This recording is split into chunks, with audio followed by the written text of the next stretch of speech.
Kalau deflasi ini kita terus terjadi dan berkelanjutan, maka ini yang kemudian menunjukkan kondisinya sedang tidak baik-baik saja, atau kemudian kita bisa anggap bahwa memang adanya penurunan kapasitas ekonomi secara struktural.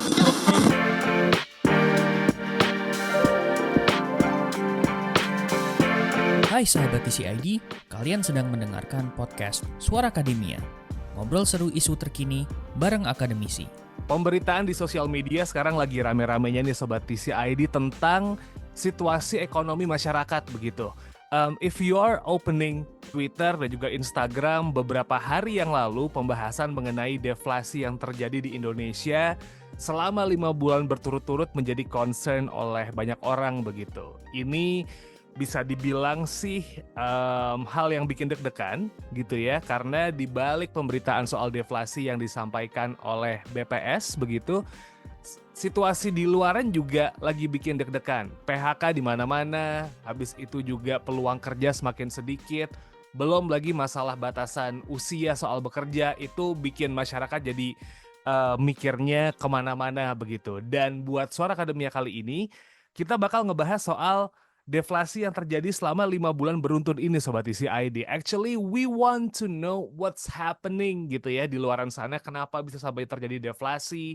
Bukannya kalau harga-harga turun karena deflasi ini jadi kabar yang bagus, tapi kenapa jadi bikin deg-degan ya kan?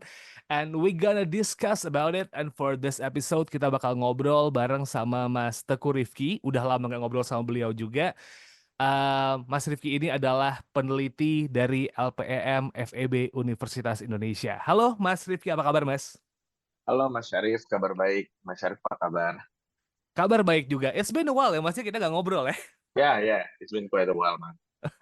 Anyway, Mas Rifki, pertanyaan saya yang pertama nih, what happened gitu? Kok sampai ada deflasi 5 bulan berturut-turut ini gitu Mas? Karena kan sebelumnya nggak pernah terdengar atau mungkin publik nggak pernah nyorot, dan sekarang pecah nih gelembungnya gitu. Semua orang ngomongin soal deflasi ini nih Mas Rifki. What happened actually? Sebetulnya sih ada paling nggak dua faktor ya yang saya lihat. Memang kalau kita lihat eh, apa banyak argumen yang menyampaikan bahwa pertama itu lebih dipengaruhi oleh supply side. Jadi adanya musim panen ini kan kemudian mendorong peningkatan supply yang cukup signifikan terutama terhadap komoditas-komoditas pangan. Nah, inilah yang kemudian menyebabkan penurunan harga. Tapi secara keseluruhan memang kan musim panen itu sebetulnya polanya terjadi setiap tahun, dan memang deflasi yang sekonsisten ini terjadi secara 5 bulan berturut-turut not that common, dan nampaknya di beberapa tahun belakangan sih nggak kejadian seperti ini. Jadi memang ada pembeda antara tahun ini dengan tahun-tahun sebelumnya. Nah, sehingga dugaan saya memang selain dari adanya musim panen, dari sisi supply juga to some extent ini juga dipengaruhi oleh daya beli masyarakat yang menurun. Ini juga sejalan misalnya dengan laporan yang ditulis LPM sebelumnya bahwa ada penurunan daya beli masyarakat, sehingga kemudian porsi kelas menengah di populasi Indonesia juga menurun. Nah, mana yang lebih dominan ini kita nggak tahu, tapi saya rasa kedua faktor inilah yang kemudian menyebabkan kita mengalami deflasi secara bulanan secara 5 bulan berturut-turut. Mas Rifki, tapi bukannya kalau kita berbicara soal definisi dulu gitu ya, kalau ada deflasi kan harga barang itu tuh turun.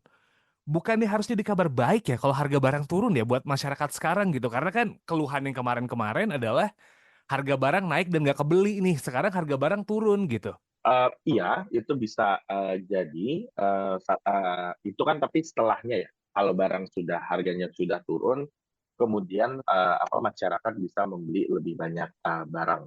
Kurang lebih argumennya seperti itu. Tapi in the first place, misalnya kenapa harga barang turun, ya juga bisa dipengaruhi karena demand yang rendah gitu. Nah, harga turun ini yang bisa jadi tadi dipengaruhi supply-nya yang meningkat karena faktor panen, tapi juga karena daya beli masyarakat yang menurun menurun, sehingga ini kemudian terjadi deflasi. Kalau misalnya kita berbicara deflasi yang sekarang nih Mas, sejauh mana ya deflasi ini bisa dibilang jadi hal yang buruk buat situasi perekonomian negara nih? Karena kita nggak tahu batasan termin deflasi yang ideal gitu. Especially saya nih ya, nggak tahu gitu termin deflasi yang ideal tuh yang kayak gimana sampai akhirnya tuh masyarakat tuh dianggap masih, oh ini kabar gembira nih, bukan menunggu kapan reboundnya bisa jadi lebih stabil gitu. Iya, memang nggak ada batasan yang pakem ya. Inflasi itu atau deflasi itu baiknya di level berapa. Dan mungkin kita perlu melihat inflasi ini sebetulnya lebih analoginya itu mungkin lebih ke arah heartbeat kali ya. Kalau heartbeat kita ketinggian itu kan juga seperti hyperinflasi juga, atau dalam analogi ini hipertensi juga tak baik juga. Artinya mesin ekonomi, kapasitas ekonomi ini bergerak di atas kapasitas normalnya. Nah, deflasi ini bayangkan kalau heartbeat-nya juga terlalu rendah, nggak baik juga. Artinya ini bekerja di bawah kapasitas normalnya. Jadi kalau kita lihat misalnya normally kita itu memiliki angka inflasi di kisaran 2,5 sampai 3%, maka harusnya yang healthy adalah kita bergerak di level segitu. Artinya di level segitu perekonomian kita tetap tumbuh secara sehat. Nah, kalau deflasi ini kita terus terjadi dan berkelanjutan, maka ini yang kemudian menunjukkan kondisinya sedang tidak baik-baik saja, atau kemudian kita bisa anggap bahwa memang adanya penurunan kapasitas ekonomi secara struktural. Jadi satu, deflasinya ini sebesar apa, kita sudah melihat ini terjadi sebetulnya penurunannya secara gradual. Tapi kalau berlangsung terus-menerus, ini kita lihat sudah beberapa bulan terjadi. Kalau berkelanjutan, nah ini yang mungkin menjadi worry. Oke. Karena kalau sekarang mungkin kita bisa bilang, oh ada faktor musiman, ada musim panen dan segala macam. Tapi kalau musim panen sudah lewat, lalu nanti mendekati akhir tahun yang harusnya dan meningkat terjadi deflasi, kemudian worrying, karena itu sejenis mengkonfirmasi bahwa memang ada penurunan daya beli secara lebih struktural. Oke, Mas Rifki, artinya kan memang kalau misalnya kita melihat situasi yang sekarang kan karena memang sedang masa panen begitu ya, jadi ada kemungkinan harga turun karena supply-nya lagi banyak sedangkan demand-nya segitu-segitu aja. Tapi ada nggak ya hal-hal dari masa lalu yang memicu juga akhirnya deflasi ini berlangsung selama kurang lebih 5 bulan berturut-turut nih Mas Rifki? Kalau kita lihat dari faktor masa lalu sih, sebetulnya nggak, karena gini, kita kan deflasi ini kan monthly ya, angka monthly deflation. Kalau secara tahunan kan kita masih inflasinya masih positif gitu. Jadi ini memang meng-capture kondisi terkini aja. Tapi kalau kita bicara dalam konteks apakah ini dipengaruhi oleh misalnya kebijakan atau kondisi yang terjadi di masa lampau, iya. Misalnya kalau kita bicara pelemahan demand, ini kan bukan hal yang tiba-tiba terjadi gitu. Ini karena misalnya ada pelemahan sektor industri yang menyebabkan PHK, lalu kemudian daya beli masyarakat turun karena income-nya juga turun dan lain semacamnya. Ini kan memang faktor-faktor yang didorong oleh kejadian di masa lampau gitu. Jadi kalau supply sih sebetulnya nggak terlalu karena faktor di periode atau kondisi sebelumnya, tapi dari sisi demand ini memang adalah kondisi-kondisi yang menumpuk dari masa lampau. Kita juga melihat misalnya dari setelah pandemi COVID ini juga banyak masyarakat yang nggak kembali ke sektor pekerjaan formal dan masuk ke sektor-sektor informal, sehingga kemudian daya belinya menurun, job security-nya menurun, sehingga secara keseluruhan juga agregat demand ini kelihatan mulai turun. Ini kan jadi lumayan complicated situasinya, Mas Rifki, karena banyak orang yang mengkaitkan situasi sekarang di Oktober 2024 ini dengan situasi yang ada di tahun 98-99 begitu. Karena polanya dianggap sama. Pada tahun 98-99 ada deflasi 5 bulan beruntun, lalu terjadi krisis ekonomi. Dan ini yang ditakutkan masyarakat karena situasi yang sama polanya ada, dan sekarang kita lagi transisi pemerintahan nih begitu. bisa nggak sih kita compare situasi yang sekarang dengan situasi yang pernah terjadi di masa lalu? Dan apa ya, kalau misalnya emang di compare gitu tuh, yang ngebedain situasi 9899 sama 2024 ini nih Mas Rifki? Mungkin kalau kita lihat secara pola umum saja, mungkin ada kemiripan bahwa misalnya deflasi terjadi secara 5 bulan berturut-turut, daya beli masyarakat melemah, lalu kemudian kapasitas dan kualitas institusi menurun gitu. Itu mungkin ada kemiripan secara umum. Tapi yang menjadi perbedaan adalah degree of severity-nya atau magnitude-nya. Kalau kita lihat misalnya di kondisi 98 itu kan sangat parah gitu. Jadi deflasinya kemudian sangat parah. Jadi general trend-nya mungkin mirip, tapi kalau kita lihat secara magnitude ini jauh berbeda. Mungkin magnitude ini adalah maksudnya derajat keparahan dari situasi yang ada saat ini. Nah, itu yang mungkin jadi berbeda dibandingkan dengan kondisi 98 dibandingkan dengan kondisi saat ini. Apalagi kalau kita lihat misalnya dari faktor non ekonomi, misalnya kita berada di kondisi dengan kualitas demokrasi, kualitas penegak hukum yang walaupun tidak bisa dikategorikan baik, tapi sudah jauh lebih baik dibandingkan kondisi 98 saat itu, yang tentu mempengaruhi sentimen dari dunia usaha dan perekonomian secara keseluruhan. Situasinya berbeda karena memang demokrasi berbeda dibanding 98 dan juga 99. Lalu juga ya apa ya, iklimnya juga sudah berbeda. Nah, pertanyaan saya adalah tren daya beli kan juga menurun karena deflasi ini ya. Tadi karena I don't know, mungkin demand-nya menurun gara-gara tidak ada yang kembali ke sektor formal lagi dan akhirnya situasi jadi makin gak jelas.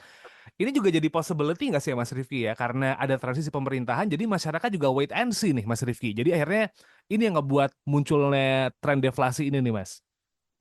Bisa jadi, karena kalau kita lihat memang mungkin bukan dari konsumen kali ya, konsumen ini kan sebetulnya relatif stabil kalau dari sisi kalau dari sisi konsumsi, mungkin dari sisi dunia usaha, dari sisi investasi, dari ekspansi bisnis, dari industri ini yang kemudian menyebabkan wait and see. Nah, kalau dunia usaha dan investasi cenderung wait and see, ini juga berpengaruh terhadap penciptaan lapangan kerja yang ini kemudian baru berpengaruh terhadap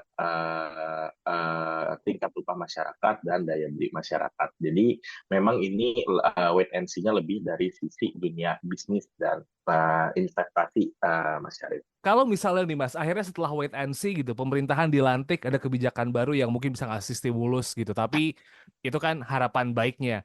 Kita berbicara worst case nih Mas Rifki, if gitu, tapi amit-amit sih ini.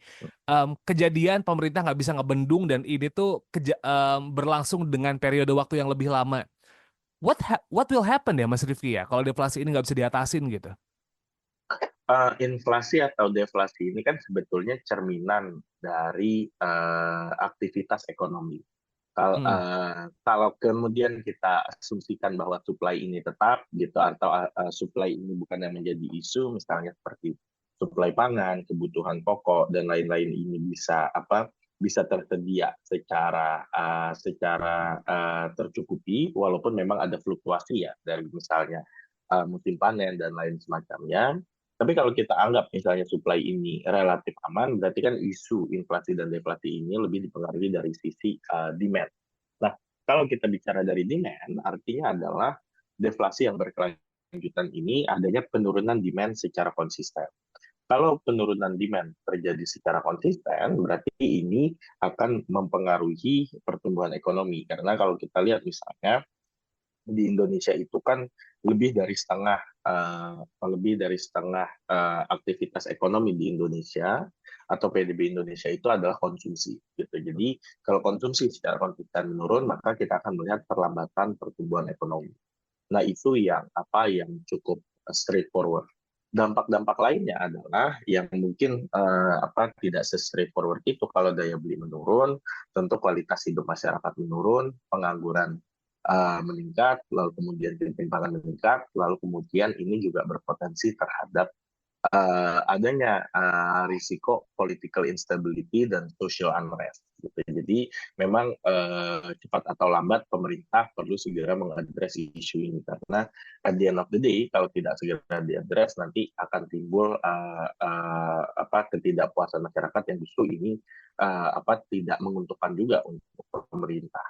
Jadi memang sebetulnya jauh lebih baik kalau pemerintah bisa segera mengadres ini. Tapi kalau kelamaan tidak diadres, at one point juga pemerintah perlu dan akan mengadres isu ini. Ini jadi menarik lagi Mas, buat saya ketika tadi Mas Rifki bilang bahwa growth kita juga didorong sama konsumsi rumah tangga gitu ya, correct me if I'm wrong gitu. Jadi kalau ini tidak didorong supaya akhirnya masyarakat punya daya beli begitu, ada ancaman serius dong ya di pertumbuhan ekonomi kita gitu kalau ini benar-benar nggak ditanggepin gitu. Betul, betul. Jadi memang isu terlepas angka inflasi kita berapa, kita memang melihat ada tren penurunan daya beli.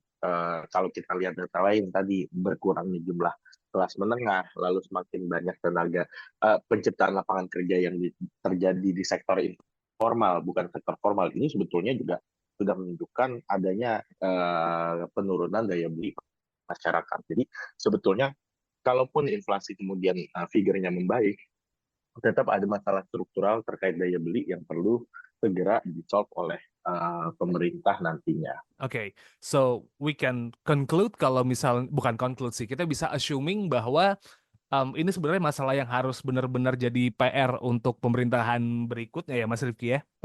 Ya, betul, betul. Saya rasa ini memang perlu menjadi prioritas karena ini memang isunya sudah cukup mendesak ya bahwa kita pun juga sudah banyak mendengar bahwa isu PHK di mana-mana, lalu kemudian pemenuhan kebutuhan pokok, lalu kemudian untuk pemenuhan misalnya kebutuhan tempat tinggal, residen, segala macam ini semakin tidak terjangkau oleh masyarakat. Jadi ini memang perlu segera di address oleh pemerintahan yang akan datang. Well, pertanyaan saya berikutnya adalah ketika akhirnya pemerintah merespon dengan masyarakat juga harus belanja begitu Mas. Jadi gimana ya ngomongnya ya? Masyarakat diminta untuk belanja tapi daya belinya turun begitu. Apakah benar sih sebenarnya masyarakat yang belanja ini bisa mengamankan situasi yang sekarang nih Mas gitu? Tentu gini, kalau masyarakat belanja tentu bisa aman kondisinya atau bisa lebih baik. Masalahnya daya beli untuk belanjanya yang nggak ada gitu. Okay. Jadi isunya adalah sekarang tentu masyarakat kalau ada daya beli mereka pasti akan belanja gitu. Apalagi kita ini kan berada di kondisi masyarakat yang demografinya itu cukup muda, yang memang tingkat konsumsinya juga cukup tinggi. Nggak belanja artinya memang mereka sedang tidak memiliki daya beli gitu. Nah, yang perlu diselesaikan itu adalah tadi kalau daya belinya masyarakat ini gitu, sehingga kemudian apa yang bisa menciptakan daya beli masyarakat, penciptaan lapangan kerja, lalu kemudian upah yang layak, lalu kemudian kepastian kerja ini menjadi sangat penting gitu. Contoh misalnya sekarang masyarakat banyak yang bekerja di sektor informal, ini kan nggak pasti income-nya atau kemudian job security-nya juga sangat-sangat rendah. Jadi memang yang diperlukan adalah sebetulnya masyarakat bisa produktif. Artinya adalah masyarakat itu bisa mendapatkan pekerjaan, pemerintah juga bisa menciptakan lapangan pekerjaan yang layak tadi. Gitu. Jadi kalau kalau masyarakat punya daya beli dengan adanya pekerjaan yang layak, pasti mereka akan belanja dengan sendirinya. Well, bisa dipahami nih. Jadi ini adalah masalah yang serius yang harus diselesaikan karena tidak hanya soal supply and demand aja begitu, tapi faktor masyarakat yang akan mengeluarkan uangnya juga memang harus disoroti secara bersama dan muncul sebuah kebijakan yang bisa menyelamatkan situasi ekonomi Indonesia pada akhirnya jadi nggak terombang-ambing lagi kayak gini. Mas Rifki, ini pertanyaan saya terakhir sih sebelum kita selesai buat ngobrol kali ini nih Mas. Masa transisi pemerintahan kan memang sudah di depan mata ya begitu. Kita rekaman di tanggal 8 by the way Sobat Isi ID, dan kita masih dalam apa ya, masa menanti pergantian presiden, pelantikan presiden baru juga begitu. Apa yang harus benar-benar apa ya, diberi perhatian khusus dan juga dititik dalam tanda petik gitu sama pemerintahan baru untuk menangani situasi ini nih Mas, yang bikin masyarakat sekarang lagi deg-degan gitu. Mengatur supply and demand kah, atau mungkin membuat daya beli tinggi dengan menciptakan lapangan kerja baru kah, atau apa nih Mas Rifi yang benar-benar harus digarap dengan baik sama pemerintahan baru ke depannya nih? Saya rasa mungkin yang paling mendesak atau yang paling pertama perlu diselesaikan oleh pemerintahan berikutnya itu adalah terkait masalah institusi, ya. Hmm. Kualitas, kapasitas institusi, penegakan hukum, lalu kemudian transparansi dan penciptaan iklim usaha dan berbisnis yang friendly itu perlu menjadi agenda utama. Kita melihat sebetulnya ini kan kalau kita trace balik daya beli masyarakat turun karena kemudian mereka tidak bisa produktif, karena kemudian lapangan kerja kurang. Nah, lapangan kerja yang berkurang ini juga dipengaruhi karena memang industri kita tidak kompetitif dan tidak berdaya saing. Tapi selain itu juga untuk mendorong bahwa agar industri kita atau sektor-sektor usaha kita ini bisa kompetitif dan berdaya saing kan tentu perlu investasi, perlu ada ekspansi usaha. Isunya adalah sekarang iklim investasi dan iklim bisnis kita ini tidak terlalu friendly untuk dunia usaha. Karena tadi isu terkait regulasi, institusi, kapasitas birokrasi ini tidak membuat kita berada di posisi yang cukup menarik untuk adanya investasi baru yang masuk. Contoh kita lihat misalnya kemarin banyak perusahaan besar global, Tesla, Microsoft, Apple, datang ke Indonesia tapi ujung-ujungnya tidak melakukan investasi. Kenapa? Karena kita sendiri pun juga tidak terlalu friendly kalau dibandingkan dengan negara lain. Malaysia, Vietnam, Thailand, Taiwan. Karena di Indonesia sendiri, selain misalnya skill tenaga kerja kita relatif tidak terlalu bersaing, kita juga penegakan hukumnya relatif rendah. Jadi bayangkan misalnya Mas Syarif kalau mau investasi di Indonesia ini, satu peraturannya banyak yang tumpang tindih. Kedua kemudian terkait pembebasan lahan, ini kita nggak tahu berapa lama pembebasan lahan akan terjadi. Misalnya kalau membuka pabrik dan lain semacamnya. Lalu kemudian untuk perizinan, untuk kemudian membangun pabrik ini juga nggak jelas bisa berapa lama. Jadi memang banyak uncertainty baik diciptakan oleh regulasi yang sudah ada maupun dari institusinya itu sendiri. Nah ini yang saya rasa perlu diperbaiki. Apalagi kita lihat misalnya dalam beberapa bulan belakangan banyak banget regulasi yang bisa berubah sewaktu-waktu. Misalnya untuk alasan yang memang kurang bisa diterima publik atau transparan. Nah, tentu inilah yang membuat dunia usaha merasa uncertainty-nya cukup tinggi. Gitu. Kalau mereka nggak investasi, balik lagi tadi lapangan kerja nggak tercipta, daya beli masyarakat juga tidak bisa meningkat. Jadi saya rasa aspek-aspek terkait institusi penegakan hukum, perbaikan regulasi itu menjadi isu yang paling urgent saya rasa untuk di-solve oleh pemerintahan berikutnya. Well, it's a wrap for this episode, Sobat TCID. Mas Rifki, thank you so much udah nyempetin waktunya buat ngobrol kali ini, Mas. It's such an honor for me to talk to you again for this episode. Pleasure, Mas Syarif. Ditunggu untuk ngobrol-ngobrol berikutnya. Yes, sehat-sehat terus Mas Rifki dan lancar-lancar. And anyway, Sobat TCID, kalau misalnya emang pengen ngecek kegiatan yang lagi dilakukan sama teman-teman LPEM FEB UI, bisa ngecek di Instagramnya mereka ya, di @lpemfebui begitu, Sobat TCID. Beberapa tulisan lumayan menarik sih gitu postingannya, kayak surplus perdagangan naik 4 kali lipat, tuh bisa dibaca-baca buat nambahin insight gitu lah ya.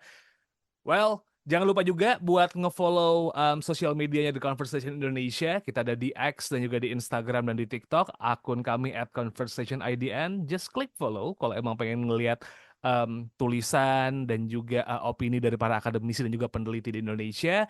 subscribe YouTube channel kami di @theconversationindonesia. Langsung aja di search, habis itu di subscribe. Dan follow Suara Akademia di Spotify dan juga YouTube Music ya. Cek aja Suara Akademia gitu. Terus kasih rating seberapapun yang kamu mau. Kalau emang suka kasih rating 5. Kalau emang nggak suka bisa kasih rating 1. Dan jangan lupa kasih kolom komen kalau misalnya emang ada hal-hal yang pengen kamu sampaikan. Right? Saya Muhammad Syarif signing out. Kita ketemu lagi di next episode. Wassalamualaikum. Kalian telah mendengarkan podcast Suara Akademia, ngobrol seru isu terkini bareng akademisi.